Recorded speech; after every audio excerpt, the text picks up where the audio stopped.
முன்னோர்கள் உங்கள் மீது கோபமாக இருக்கிறாங்க அப்படிங்கிறத உணர்த்தும் சில அறிகுறிகள் பற்றி தான் தெரிஞ்சுக்க போகிறோம். நம்ம முன்னோர்கள் நம்ம மீது கோபமாக இருந்தாங்கன்னா நம்ம வாழ்க்கையில் நிறைய பிரச்சனைகளை நம்ம ஃபேஸ் பண்ணணும். அப்போது நம்ம இதை எப்படி கண்டுபிடிச்சி எப்படி சரி பண்ணுறதுங்கிறது தான் இந்த பதிவில் நம்ம பார்க்க போகிறோங்க. நீங்கள் எதாவது ஃபஸ்ட் டைம் நம்ம சேனலை பார்க்குறீங்கன்னா மறக்காமல் சேனலை சப்ஸ்கிரைப் பண்ணிக்கோங்க. பக்கத்திலே இருக்கக்கூடிய ஆல் பெல் சிம்பலையும் ப்ரெஸ் பண்ணிக்கோங்க. இப்போ நம்ம வீடியோக்குள்ளே போகலாம் வாங்க. இந்து மதத்தில் இறந்த முன்னோர்களை வழிபடும் காலம்தான் பித்ருபட்ச காலம். இந்த பித்ருபட்சமானது ஒவ்வொரு ஆண்டும் ஒவ்வொரு மாதத்தில் வரக்கூடியதாக இருக்குதுங்க. அந்த வகையில் பார்த்திங்கன்னா நம்ம அந்த பித்ருபட்ச காலத்தில் முன்னோர்களை மகிழ்விக்கவும் அவங்களோட ஆத்ம சாந்தி அடையவும் சில சடங்குகளை மேற்கொள்வதுண்டு. ஒவ்வொரு ஆண்டுமே பித்ருபட்ச நாட்களில் முன்னோர்களோட மறைவுக்கு சடங்குகளை சரியாக பின்பற்றுவதன் மூலம் நம் முன்னோர்கள் மகிழ்ச்சி அடைந்த ஆசீர்வாதத்தை வழங்கி வாழ்க்கையில் உள்ள பிரச்சனைகளை போக்குவதுங்கிறது நம்பிக்கைங்க. அதே மாதிரி இறந்த நம் முன்னோர்கள் சந்தோஷமாக இல்லாமல் நம் மீது கோபமாக இருந்தாங்கன்னா அது ஒரு சில அறிகுறிகளை வெளிக்காட்டுங்க. இப்போ ஜோதிடத்தின்படி முன்னோர்கள் கோபமாக இருந்தால் எந்த மாதிரியான அறிகுறிகள் தென்படும் அப்படிங்கிறத தெரிஞ்சுக்கலாம். இந்த நிலையில் அவங்களோட கோபத்தை தணித்து அவங்கள மகிழ்விக்கும் பணியில் உடனே ஈடுபட வேணும். இப்போ அந்த அறிகுறியை பார்ப்போமாங்க.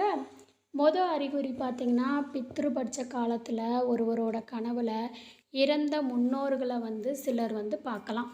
அப்படி கனவில் வரும் முன்னோர்கள் சந்தோஷமாக இருந்தாங்கன்னா அவங்க உங்களால் மகிழ்ச்சியாக இருக்காங்க அப்படின்னு அர்த்தம். உங்கள் முன்னோர்கள் அழுவதை பார்த்திங்கன்னா அவங்க சந்தோஷமாக இல்லை, உங்கள் மீது வருத்தத்தில் இருக்காங்கன்னு அர்த்தம். இந்த மாதிரியான சூழ்நிலையில் உடனே முன்னோர்களுக்கு பித்ருதோஷ பூஜையை செய்து அவங்களுக்கு பிடித்த பொருட்களை ஏழை எளியோர்களுக்கு தானம் செய்து முன்னோர்கள்கிட்ட மன்னிப்பு கேட்கணுங்க. அதே மாதிரி பண இழப்பு.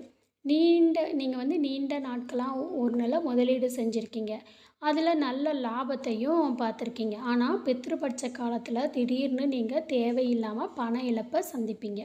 உங்கள் முன்னோர்கள் உங்களால் மகிழ்ச்சி அடையவில்லை, உங்கள் மீது கோபத்தில் இருக்காங்கன்னு அர்த்தங்க. அதே மாதிரி பார்த்திங்கன்னா வீட்டில் இருந்து வித்தியாசமான வாசனை வரும்.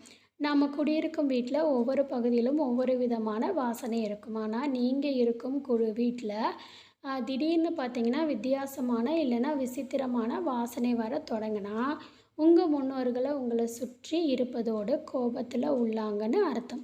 இந்த மாதிரியான சூழ்நிலையில் முன்னோர்கள்கிட்ட மன்னிப்பு கேட்கும் வகையில் பித்ருதோஷ பூஜையை செய்யணுங்க. அடுத்ததாக பார்த்திங்கன்னா உணவில் முடியை பார்க்குறது. உணவில் உண்ணும் உணவில் முடியை எடுக்கிறது சாதாரண விஷயம். ஆனால் தொடர்ச்சியாக இந்த மாதிரி உணவில் இருந்த முடியை எடுத்தால் அது முன்னோர்கள்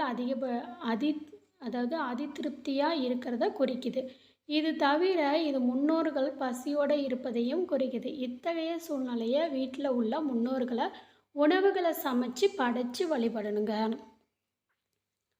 வேலையில் தடை ஏற்படுறது. நீங்கள் உங்கள் அலுவலகத்தில் ஒரு திட்டத்தில் நீண்ட காலமாக வேலை செய்யும்போது எவ்வளவு கடினமாக உழைத்தும் எதிர்பார்த்த வெற்றியை பெறாமல் இருந்தால் நீங்கள் பித்ருதோஷத்தினால் பாதிக்கப்பட்டிருக்க வாய்ப்பு இருக்குது.